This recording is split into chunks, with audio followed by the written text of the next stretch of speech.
Now, one of the very important theories जो कि helps us analyze the role of transnational actors comes in the form of the network society जो कि manual कासेस ने आगे रखी है.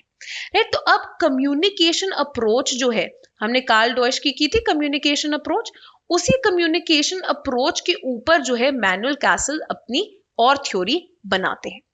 अब मैनुअल कैसल क्या बोलते हैं कि अब with the advent of internet age, with the advent of cybernet, क्या हो गई है, the rise has come of informational societies. Right, ये informational societies जो है बेसिकली नॉलेज या इंफॉर्मेशन ड्रिवन होती हैं. एंड इसके कारण जो है जो scope and nature of social connectedness है वो बहुत बदल गया है. नहीं तो हम बात करते हैं ना, we might not know our neighbours, है ना, बट फेसबुक के through someone sitting in like some far off land, हम उससे जरूर बातचीत करते रहते हैं. राइट, तो वाइडनिंग हो गई of social connectedness, but at the same time thinning भी हो गई है. द फैक्ट कि we feel so uprooted, the fact कि कई बार हम अपने ही कल्चरल आइडियाज को एक्सप्रेस नहीं कर पाते. क्यों डायस्पोरा फॉर एग्जाम्पल हम बात करते हैं, इंडियन डायस्पोरा इतना ज्यादा इमोशनली चार्ज हो जाता है for things that are happening inside India, because it gives them something to connect with. Right, because otherwise modern societies जो है इतनी ज्यादा ऑलमोस्ट अपरूटेड है, इनडिफरेंट है.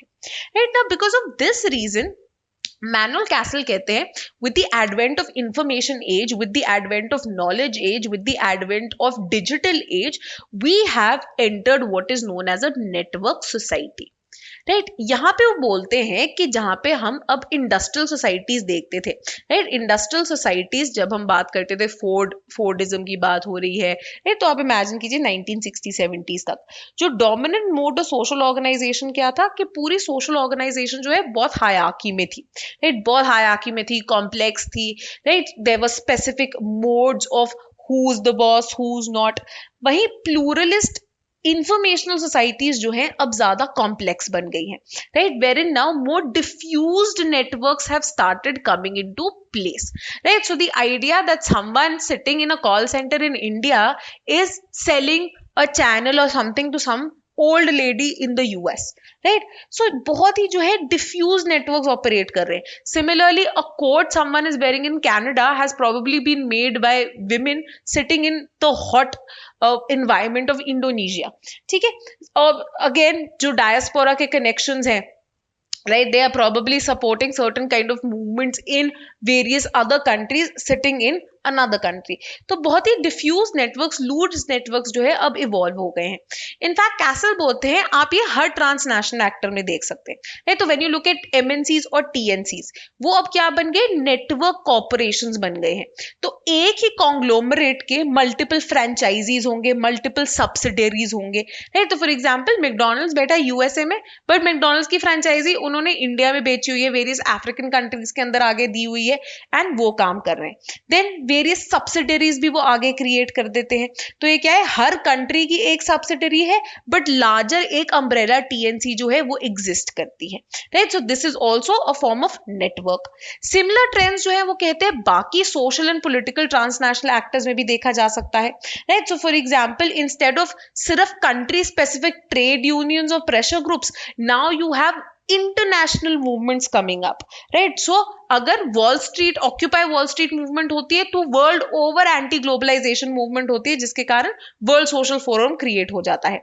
अगर ब्लैक लाइव्स मैटर चल रहा है ना, तो वो ब्लैक एक picture on Instagram is being put in India also, in Thailand, in UK, in Congo, in South Africa, in Australia, in numerous countries. Right, similarly if a Me Too movement happens, its repercussions are world over. Right, again हम similar चीज जो है एक environmental movement के बारे में भी बात कर सकते हैं. एक सिमिलर चीज जो है हम even in context of terrorist organisations की भी बात कर सकते हैं. राइट, जो नॉट जस्ट 9/11. राइट, 9/11 के बाद the growth of ISIS incidents, like Europe में जो जितने हुए, लंदन बॉम्बिंग्स आपके जो हुई 2005 में. राइट, उसके बाद जो है चार्ली हेब्दो अटैक्स जो है.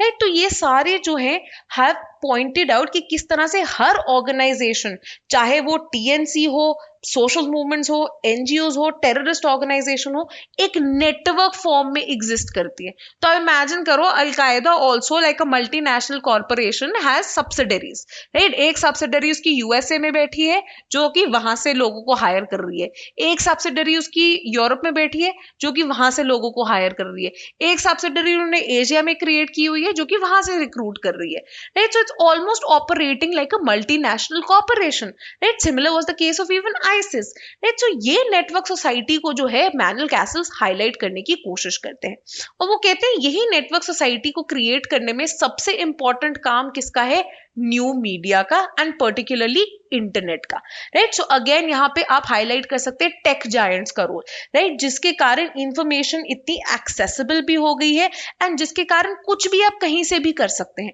राइट। सो सर्च इंजन लाइक गूगल और फेसबुक, राइट। तो कितनी बार जो है इंडिया के अंदर रिपोर्ट्स आई थी व्हेन आईसिस का एकदम हेडे चल रहा था कि किस तरह से ISIS was recruiting via Facebook, right. तो ये सारे इश्यूज जो हैं आपकी नेटवर्क सोसाइटी के अंदर अब एग्जिस्ट करने।